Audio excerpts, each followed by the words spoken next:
da se zakači. Hodao sam. Mnogo mu znači vežbe, zato što je mnogo bolji i stabilniji je i više se drži na noge. Pre nije mogao da stoji uopšte na noge, nikako nije mogao posle operacije. Međutim, sa ovim vežbama on stvarno ojača mišiće i bolje stoji na nogama. Nama su potrebne ove vežbe svaka 2 meseca.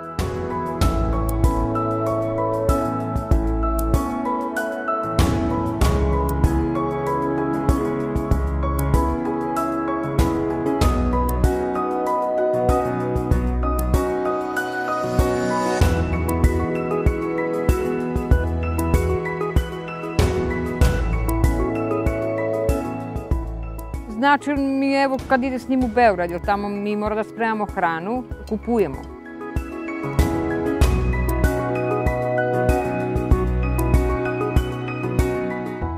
Odrazilo se kad smo otišli na vežbe, opet po starom smo išli. Nedostaju mu deca najviše, društvo mu nedostaje.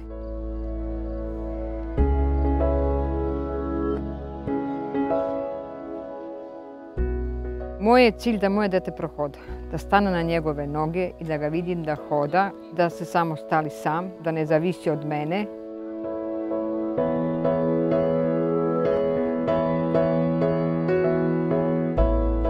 Da se igram sa dečom, sa Jagnom, sa Bambija.